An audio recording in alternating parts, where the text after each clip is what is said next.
the biggest mistakes businesses make when doing planning? I would say from years and years and years of experience working with doctors, and I myself also made these mistakes, is seeing a lot of things that need to be done, and everything looks just important as the next thing. And so what happens is you take your energy and you spread it across a lot of things, and you move a lot of things around. Okay, you need more new patients, and so you hire a company to get new patients, but you can't really manage them, and then you move along and you're like, oh my gosh, patients are not choosing care in my office, and then you work on that a little bit, and then you're like, oh my gosh, patients are disappearing, and then you move on that a little bit, and oh, a staff member left, and now you're into hiring.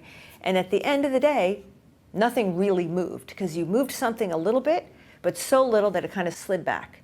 So with that said, I think one of the biggest mistakes that people make when planning is they don't actually assess the scene of everything that needs to be done first. So they take an inventory of everything that is not up to par, and then rate that by what's best and worst, and then pick the area that's performing the worst. It could be your marketing, your new patients showing up. It could be closing patients. It could be keeping patients. It could be keeping staff. And fix the worst thing first.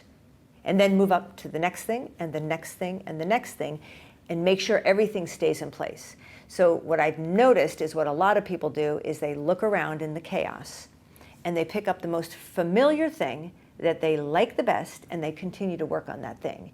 And it's usually the thing that needs the least work because it's had the most of your attention, and so it probably needs the least work. So biggest mistake number one is not actually inventory or categorizing all the things that need to be done to actually grow the practice.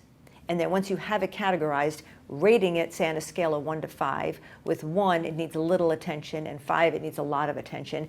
And then picking up the thing that needs a lot of attention and paying attention to that first. So I'd say mistake number 1 is not putting it in order. Mistake number 2 is, even if you put it in order and you grab that thing, is being able to keep enough attention on that thing that needs your attention and actually getting the product. So I can give you an example of this, okay? Is I'm gonna fix my new patient area. I looked at everything. This area is my biggest problem. I don't have enough new patients, and you start on it. And it seems so confusing, and it seems so hard, and you don't know how to do it. And then you give it up. And then you go back to the number 1 thing that you like doing, and you feel so good about your day. That's mistake number 2, is giving up before you actually handle the area. Really, really common is giving up before it's finished. So mistake number 2 is actually identifying the right thing, but not sticking it out to actually get it fixed. And mistake number 3, I would say, is actually when you're identifying all the areas that need to be handled, is putting things in that list that are not going to actually grow the practice. So let me give you some ideas. Some of the things that will grow your practice is new patients in your office, and that they actually arrive in your office. So marketing initiatives in place consistently that bring new patients into your office that arrive in your office. Pretty important. Important too is that you actually process your patients and you actually close them or have them buy treatment plans or buy the treatment, whatever it is that they're going to treat in your office. They're going to give you some money. You're going to bill their insurance, whatever it is. Pretty important. If you don't do that, you can bring all the new patients in the world in, and then they leave. There's no business. So pretty important, converting. The third thing is actually keeping them and treating them. Pretty important. Do you have a treatment team? And the fourth thing is, do you have any staff to even service these people?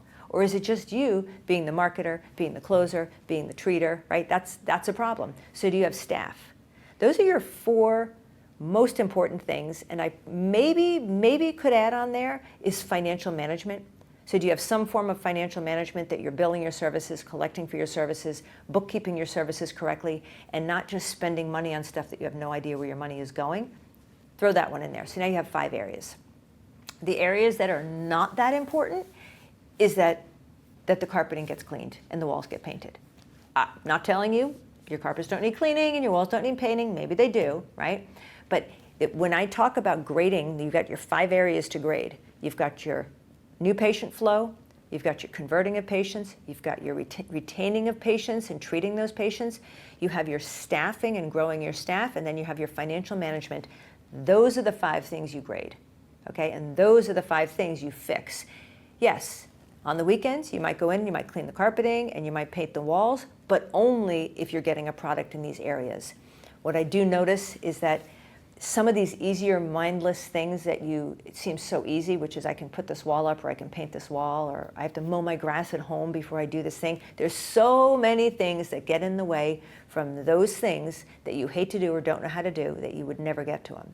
So biggest mistake I see then, number 3, is that you know what to do, but you choose something that's not very important and you choose to put your attention on that instead of the thing that will grow your practice.